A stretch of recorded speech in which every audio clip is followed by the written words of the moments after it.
Hello दोस्तों, कैसे हैं आप। आई होप आप बहुत अच्छे होंगे। दोस्तों, स्वागत है आपका मेरे इस चैनल फिर से। दोस्तों, मैं आज आपके सामने एक नई कहानी लेकर फिर से उपस्थित हूँ। कहानी बिल्कुल सत्य है। कहानी रुड़की शहर के एक गांव की है। रुड़की शहर के पास एक छोटा सा गांव है, वहाँ की है। उस गांव में एक परिवार रहते थे। परिवार में 5 लोग रहते थे।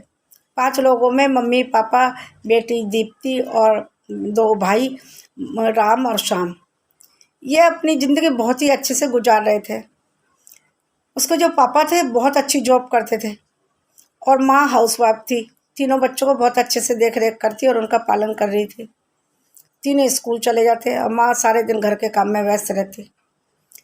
ऐसे करके इनका ज़िंदगी बहुत ही खुशहाल से चल रही थी। ऐसे करते करते दिन गुजरते हैं। दिन गुजरते गुजरते बच्चे थोड़े बड़े होते हैं। स्कूल से फिर वह कॉलेज जाते हैं। कॉलेज जाने के बाद दोनों लड़के भी कॉलेज जाते हैं, दोनों भाई राम और श्याम, और दीप्ति भी कॉलेज जाती। जब वह कॉलेज जाती थी दीप्ति, तो उसे रास्ते में एक लड़का मिलता था, उसे रोज घूरता था। और ऐसे में जो दीप्ति थी वह साइड से होकर निकल जाती थी। वह देखती थी वह मुझे घूर रहा है, लेकिन वह फिर भी कुछ ना बोलती, चुपचाप चली जाती। और ऐसे करते करते वह काफ़ी दिन से इसका पीछा भी कर रहा था। लेकिन दीप्ति ने ये बात अपने घर में नहीं बताई थी। फिर एक दिन क्या करता, वह लड़का उस दीप्ति से हिम्मत जुटा के उससे बात करने के लिए बोलता कि मैं तुमसे बात करना चाहता हूँ। वह कहती है क्या क्या काम है तुम्हें मुझसे। कहती है मुझे मेरी बात सुन लो, 2 मिनट के लिए सुन लो, लेकिन सुन लो। वह पहले तो मना करती है। ऐसे करके काफ़ी दिन बीत जाते, 2-4 हफ्ता बीत जाते हैं। लेकिन लास्ट में फिर लड़का कहता कि मैं तुमसे बात करता हूँ, मुझे बात करना बहुत ज़रूरी है। फिर लड़की कहती है बोलो, 2 मिनट के लिए मैं रुकती हूँ और तुम बोलो क्या कहना है। वह कहता है मैं तुमसे बहुत प्यार करता हूँ। जब से मैं तुम्हें आते जाते देखता हूँ मेरा दिल तुम पे आ गया। क्योंकि दीप्ति देखने में थी बहुत सुंदर और पढ़ने में भी होनहार थी। वह इधर उधर कभी ध्यान ही नहीं देती थी। लेकिन जब उसने ये बात बताई, लड़की ने एकदम मना कर दिया। मना करने के बाद भी लड़का बिल्कुल भी बाज नहीं आया और उसका पीछा फिर भी करता। एक दिन फिर बोलता मेरी बात सुन लो। ऐसे करके दीप्ति कहती है तुम बार बार कहते हो, मैं अपने घर में शिकायत कर दूंगी, और वह चली जाती। फिर 2-3 बार ऐसे हुआ, फिर वह बार बार उसको रोकता। फिर दीप्ति के मन में भी थोड़ा सा ये होने लगा, ये तो मुझे बहुत प्यार करता है, सारा टाइम मेरी वजह से वेस्ट करता है, कहीं जाता भी नहीं, शायद मुझे ही देखता रहता है। दीप्ति के मन में भी थोड़ा थोड़ा उसके लिए फीलिंग आ जाती है। और जब वह उसको बार बार पीछा करता था, वह भी उसको थोड़ा थोड़ा देखने लगती है। तो लड़के को लगता है कि हाँ ये मुझे देख रही है, शायद यह भी मुझे चाहने लगी है। ऐसे करके दिन गुजरने लगे। तो एक दिन लड़का फिर बोलता है, तो लड़की कहती चलो ठीक है, दोस्ती है, लेकिन मैं तुमसे रोज नहीं मिलूंगी, सिर्फ दोस्ती रहेंगे। वह कहता हाँ ठीक है, दोस्ती रहना, लेकिन मुझसे बात तो करो। मैं तुमसे बात करने के लिए तरस गया हूँ, जब से तुम्हें देखा मेरा मन कहीं भी नहीं लगता, कुछ भी काम करने को नहीं लगता, सारे दिन तुम्हारा चेहरा मेरे आंखों के सामने घूमता है। ऐसे में जब दीप्ति ये सारी बात सुनती है, उसके मन में भी थोड़ी खुशी होती है कि वह मुझे कितना प्यार करता है। लेकिन उसने तो कह दिया था मैं प्यार नहीं, ये सिर्फ दोस्ती रहेगी। ऐसे करके दोस्ती करके मिलने लगे आपस में। जब भी अक्सर मिलते तो लगता है दीप्ति को भी उससे प्यार हो गया था। फिर एक दिन वह लड़का उससे बोलता कि दीप्ति मैं तुमसे प्यार करने लगा हूँ। तो दीप्ति भी कहती है शायद मैं भी तुमसे प्यार करने लगी हूँ। क्योंकि मिलते मिलते इतने दिन हो गए थे, जब दोस्ती में उनको आगे बढ़ गए थे, घूमते फिरते भी थे, अब दोनों को प्यार तो होना ही था। ऐसे करके वह छुप छुप के मिलने लगी। लेकिन लड़की को घर वाले बहुत प्यार करते थे। इकलौती बहन थी, सबसे छोटी थी, दोनों भाई भी बहुत प्यार करते, मम्मी पापा भी। लेकिन दीप्ति ने अपने घर में ये सारी बातें नहीं बताई, वह छुप छुप कर मिलने लगी। ऐसे में जब वह छुप छुप के मिलती तो गांव वालों ने एक दिन उसे देख लिया और उसके घर वालों को बोला कि दीप्ति पता नहीं किससे रोज रोज एक लड़के से मिलती है। दीप्ति से पूछा, कहती है इनको ऐसी कोई बात नहीं है, मेरा कॉलेज का दोस्त है, ऐसे करके झूठ बोल देती है। और वह फिर मिलना उसका जारी रहता है।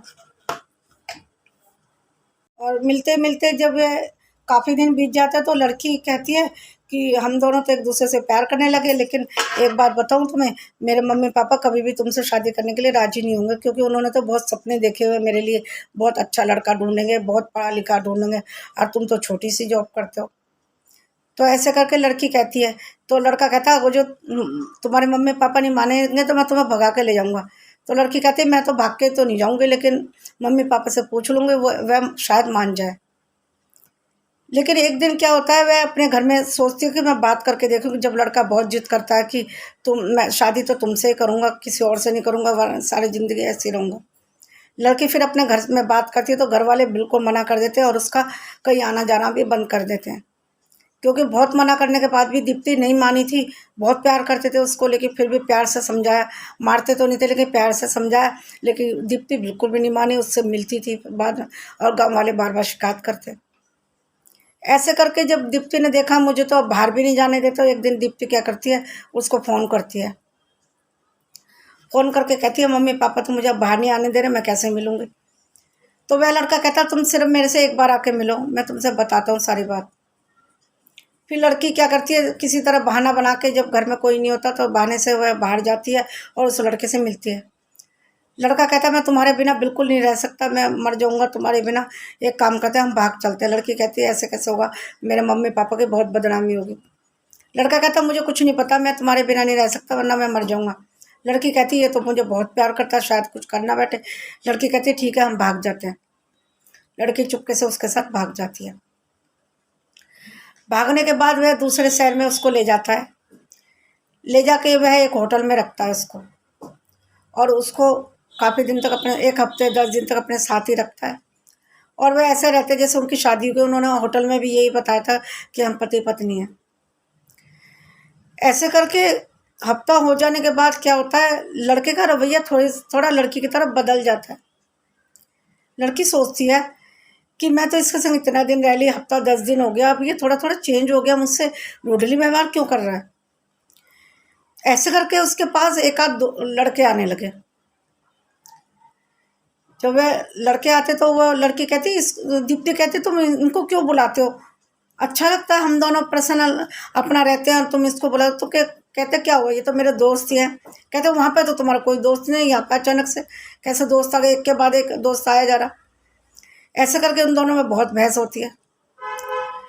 फिर क्या होता है, वह एक दिन कहीं चला जाता है, उसके बाद उसका दोस्त आता है और दरवाज़ा बंद करके उसके संग गलत हरकत करता है।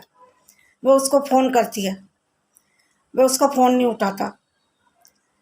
ऐसे करके एक लड़का चला गया, फिर दूसरा लड़का भी आता है, लेकिन वह कहता है कि मैं किसी काम से, मेरे घर से कोई फ़ोन आया था, मैं अचानक से चला गया हूँ और मैं तुम्हें आके मिलता हूँ, मेरे घर से अर्जेंट कॉल आया था इसलिए मैं चला गया, तो मैं होटल का बिल सारा मैं दे दूँगा, तुम इतने वहीं रहो।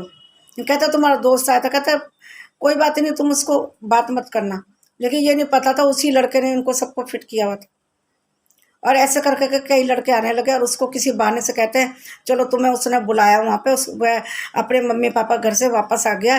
दीप्ति को कहता है, और दीप्ति को वो दो दो दोस्त थे उसको, दोनों ले जाते हैं। ले जाने के बाद उसको ऐसी जगह में ले जाते हैं उसको कुछ भी नहीं पता होता, और किसी के हाथ में उसको बेच देते हैं। और वो लड़का जो उससे प्यार करता है वो प्यार नहीं करता, वह इसी वजह से सिर्फ उसको फुसला रहा था ताकि इसको पटा के ले जाऊं और इसको बेच दूं।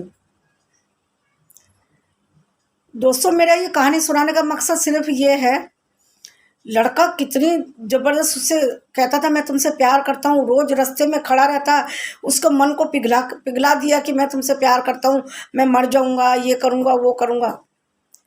और ये सारा इसका प्लान था सिर्फ लड़की को बेचने का और बेच के पैसे कमाने का। ये कैसा प्यार है, प्यार नहीं, ये तो तुमने सौदा किया था किसी और के साथ कि मैं किसी लड़की को लाके तुम्हारे पास बेचूंगा। कितने पैसे मिल गए होंगे तुम्हें एक लड़की की जिंदगी बर्बाद करने के लिए। लड़की पहले मान नहीं रही थी, कितनी अच्छी लड़की थी, कभी भी इधर उधर ध्यान नहीं देती, लेकिन तुमने उसके मन को इतना अपने बस में कर लिया कि लड़की प्यार करने पे तुमसे मजबूर हो गई। मैं प्यार करता हूँ, हर रोज तुम उसके लिए खड़े रहते, अपना टाइम खराब करते। लेकिन लड़की को क्या पता था वह अपने मतलब के लिए अपना टाइम खराब कर रहा है, सिर्फ अपना मतलब पूरा करने के लिए। उसने खुद तो मजे लिए, दोस्तों को मजे लिए, लास्ट में उसको बेच दिया। अब बताइए आप किसके ऊपर भरोसा करें आप। एक कोई प्यार करता है किसी को तो बातों से ही तो हम एक दूसरे पे भरोसा करते हैं, तभी तो प्यार होता है। यदि ऐसे लोग गद्दारी करेंगे तो कौन किस पे प्यार करेगा, कौन किस से प्यार करेगा, कौन किस पे भरोसा करेगा। इंसानियत तो मर ही गई है। लड़की की ज़िंदगी बर्बाद कर दी, ना जाने कहाँ बेचा। माँ बाप भी बहुत परेशान हुए उधर। उनको वह माँ बाप जो रोकते हैं सही रोकते हैं। उनको पता है कि कल का आया हुआ लड़का इतना प्यार करने लगता है, 10-15 दिन में प्यार हो जाता है। वो पहले से ही खड़ा था वहाँ पे। प्यार तो इंसान एक साथ रहते हुए, एक साथ पढ़ते हुए होता है, ना कि तुम रोड पे खड़े हो, आते जाते देखते हो तुम्हें प्यार हो गया। ऐसे प्यार तो जरूर मन में कोई मैल होता है, इसीलिए प्यार का नाटक किया उसने। कितने पैसे बना लिए, सारी जिंदगी खा लेगा क्या वो पैसे। लेकिन एक घर की तो इकलौती बेटी हमेशा के लिए चली गई। किस पे भरोसा करें, किस पे भरोसा करें। ये दुनिया भरोसे करने लायक नहीं है। ये इस जमाने का प्यार है जो कि सिर्फ मतलब के लिए करते हैं लोग। दोस्तों, मेरे ये कहानी सुनाने का मकसद सिर्फ ये है, कोई भी लड़की ऐसे किसी भी लड़के पे विश्वास ना करे। पहले उसका बैकग्राउंड जाने, कौन है, कहाँ से आया, क्या करता है। सिर्फ प्यार करता हूँ के कहने पे उनके वश में मत हो जाइए। ऐसे करके लड़के अपना मतलब पूरा करके भाग जाते हैं, उनका कोई कुछ भी नहीं कर पाता, लेकिन लड़की की ज़िंदगी हमेशा के लिए बर्बाद हो जाती है। प्लीज़ मैं सारी लड़कियों से यही कहना चाहती हूँ, कभी भी ऐसे किसी भी लड़के के झांसे में ना आए। गांव में तुम रहते हो, उसको जानते नहीं हो, ना तुम्हारे साथ पढ़ता है, ना वहाँ नौकरी करता था, अचानक से आके खड़ा हुआ और मैं तुम्हें प्यार करता हूँ, ये ऐसे कहने से तुम उसके बातों में आ गई। ये प्यार व्यार कुछ नहीं होता, ये सिर्फ एक दिखावा है, अपना मतलब पूरा करने के लिए ये लोग करते हैं। दोस्तों, किसी पे भी भरोसा ना करें। यदि आप उसे उसका घर जानते हैं, कहाँ रहता है, सब कुछ कर, एक बार फिर भी आप प्यार करने के लिए तैयार हो जाएं। लेकिन ऐसे अजनबी इंसान से कि मैं कब का आया हुआ, कहाँ से आया, ऐसे इंसान से प्यार करने लगे और आपकी ज़िंदगी बर्बाद हो जाए, ऐसे किसी पे भरोसा ना करें। मैं आप सबसे यही विनती करती हूँ। बस मेरी ये कहानी यहीं समाप्त होती है। मिलती हूँ अगले वीडियो में एक नई कहानी लेके। तब तक के लिए नमस्कार, थैंक यू।